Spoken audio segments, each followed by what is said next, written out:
Ngayon, ma'am? Ito sa Washington, DJ. Nasa Washington. So, nalala nyo po, no, si Ma'am Job, sumali po ito. Naikwento nyo naikwento niya ho yung pang-scam sa kanya ng ex-boyfriend niya. Ano po yun, ma'am? Binigyan mo ng big bike tapos never naman kayo nagkita personal? Yes, sir. Yes, DJ.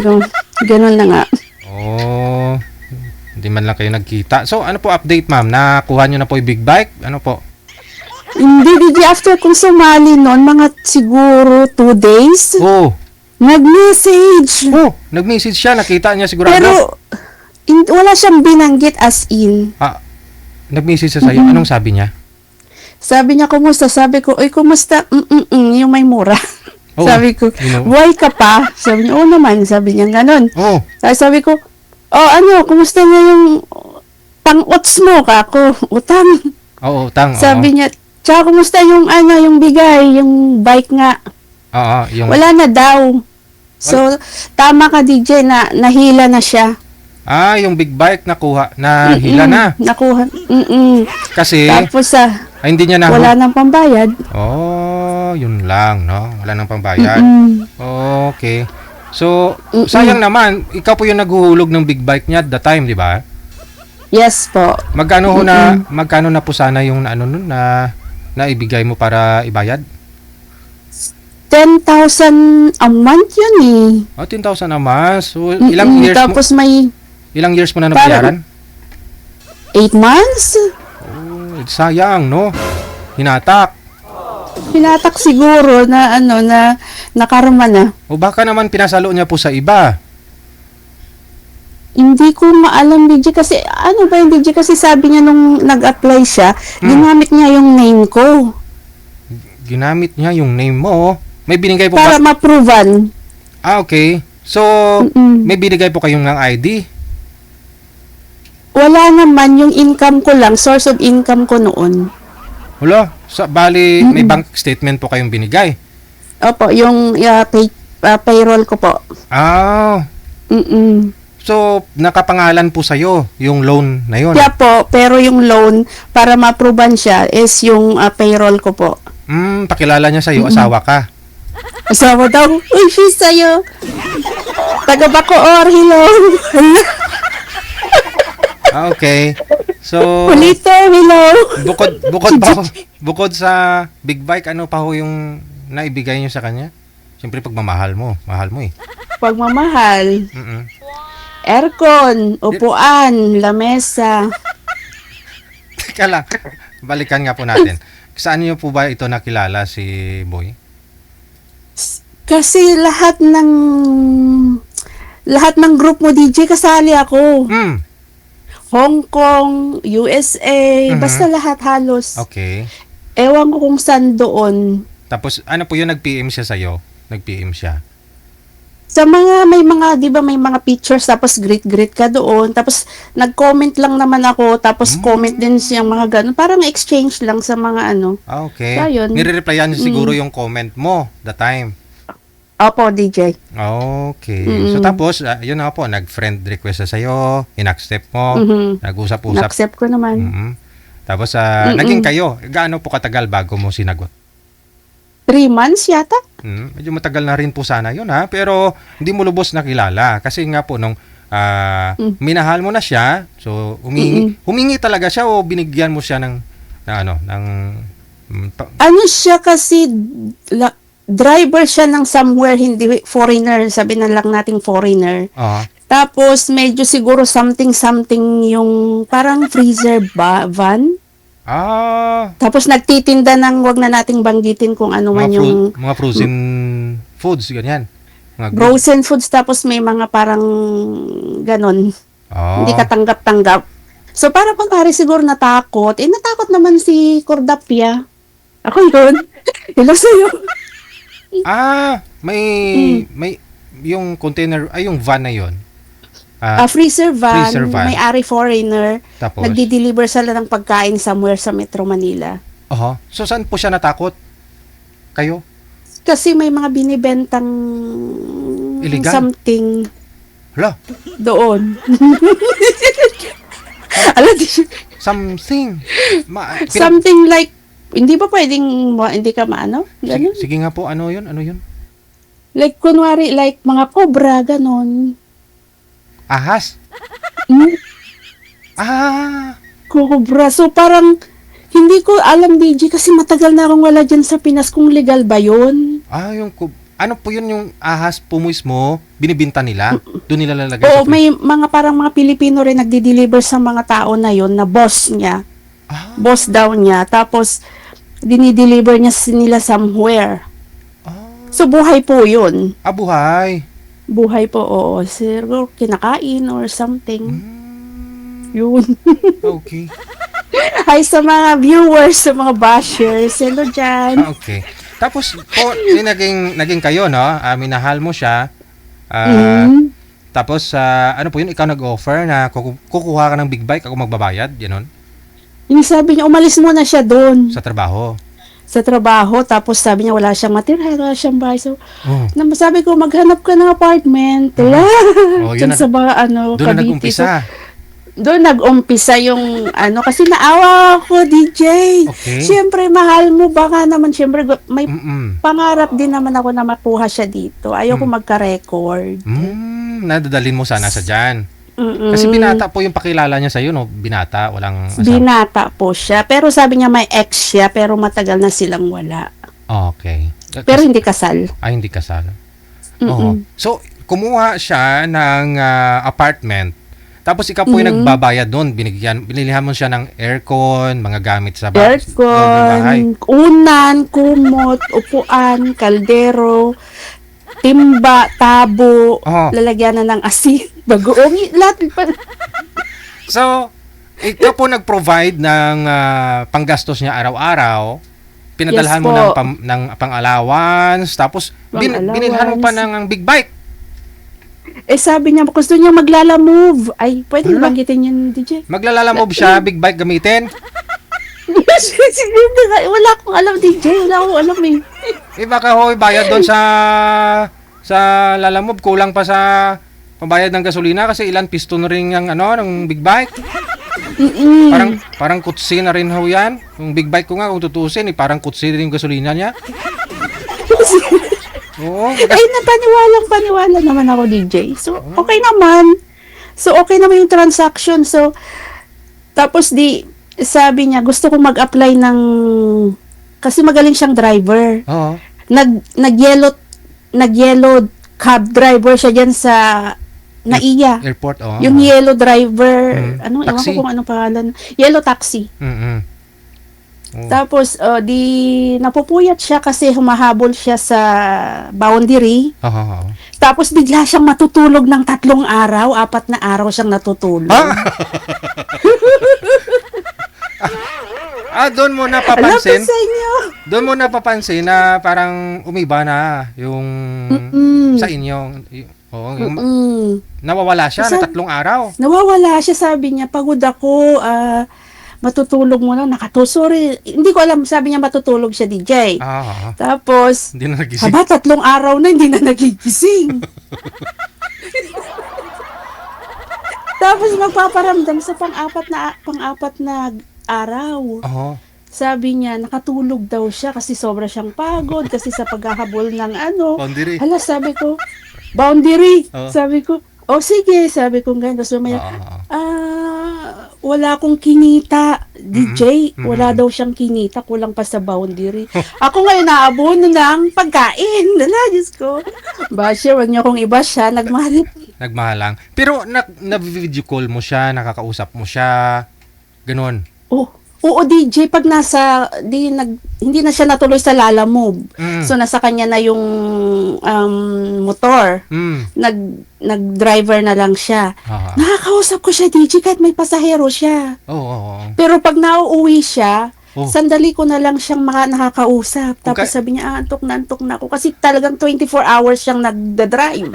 Kung kailan pa ho siya nakakauwi na ng bahay, saka pa wala siyang time sa'yo. Okay. Parang lang ba siya. Tapos sabi ko, bakit ganun? Oo. Doon ka nagduda. Doon ako nagduda na parang kung kailan siya kumikita, saka siya lalong naging walang-wala. Okay. So, tapos anong nangyari? Anong nangyari? Tapos one time, may message request ako. Aha. Hindi ko pinansin kasi hindi man ako nag-accept DJ na. Wala man ako maraming friends sa Facebook, kundi mga kakilala, anak ng mga kaibigan, mga ganun lang. Tapos ilan na yun. Di, sabi ko, mabuksan nga. DJ, lumawantad sa akin yung picture. Picture ni? Dito pa yung picture. Ay, hindi pwede, no? Huwag na. Anong picture? Marites ako. Picture DJ, nakasubad. Sino yun? Siya! Tapos nakakandong din ng... Naku, hindi tayo ma-rated SPG dito. Naka-restrict po tayo, no problem. Tapos, Sige sino po. po yung nakakandong? Tapos, yung hita ng babae DJ, nakakandong talaga sa kanya. Wala ring saplot. My God. Gisay niya. Naka-picture po ba o video yung pinasa sa'yo? Picture DJ, parang yung lalaki parang pawis na nakaside siya. Parang nakaupo lang siya dito sa gilid ng kama, ganon. Tapos yung babae, siguro hindi niya alam. Nagtitext yung lalaki eh. Siguro baka ako pa yung katext niya eh. Okay. Kachat. Kachat siguro. Oo. Kachat ka, tapos may kumakandong sa kanya. Di niya alam na... Nakakandong. Siguro hindi niya alam. Kinuhanan siya ng picture ng babae. Oy. Oo. Tapos? Tapos, nagulat ako, DJ.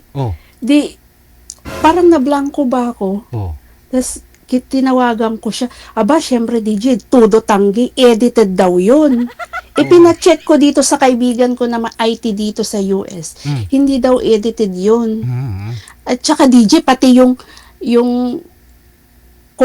koncha ng, ano ba yon, yung butonis ng shorts niya, nakita pa, mai-edit mo ba? Okay. So, account ng babae yung nag-send sa'yo, nag-PM sa'yo? Ng picture? Dami account, DJ. Dami account. So, 3 account yun.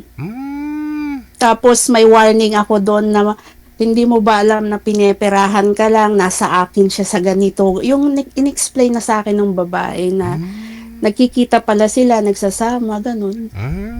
Nahuli din po siguro ng babae na ka-chat ka o ka-video call ka, kaya siguro piniim ka, no? Ganun. Siguro. Sinumbong Kasi sa'yo? hiwalay naman sila, DJ, nung lumipat siya sa apartment. Mag-isa lang talaga siya. Siguro, akala nung babae may pera na siya kasi may big bike daw, big bike. Okay. Diyos mio. Siguro, nagka-interest yung babae. Kala niya siguro may pera. So, Wala ibig naman sabihin po, yung ex niya, yung girl, ex niya po yun. Ka-live-in niya ng 11 years. Pero wala silang naging anak kasi medyo may edad na rin sila. Mas matanda pa sa akin yung babae dati. Siyempre, 11 years DJ, diba? Siyempre, may love din na ano doon, diba? Opo. Kasi nagbalikan silang dalawa eh. Nagbalikan sila, tapos ginamit siguro ako na para makasurvive yung ganun. Kasi pandemic that time, kaya ganun talaga siguro, nag-iisip siya paano kumita, no? Alam mo, hindi lang ikaw, mamaya ho, may kwento ako, hindi lang ikaw talaga yung nakaranas ng ganyan. Marami, ka-close ko pa. Yeah. Oo. Yun na nga. So, yun na nga po, hindi ho siya nung napag-usapan po natin yung last time nung sumali ka, maya, nag-PM siya sa'yo after 2 days? Nag-PM after 2 days siguro. After 2 days nandito pa yung combo. Nangako naman siya, sabi ko, sige, ididemanda kita kapag sabi niya, wag naman, maawa ka naman sa akin. Sabi niya, bumagsak talaga ako. Sabi niya, iniwan din daw siya ng babae. Tapos ngayon, parang nagtitinda lang siya ng mga lugaw-lugaw. Oo. Lugaw-lugaw. Tapos as in wala na daw talaga siyang kita. As in, So, halos hindi na daw niya mabuhay yung sarili niya. So, naawa ka na naman. Ay, hindi siya, DJ. Hindi. Minura ko talaga siya. Pocket ba?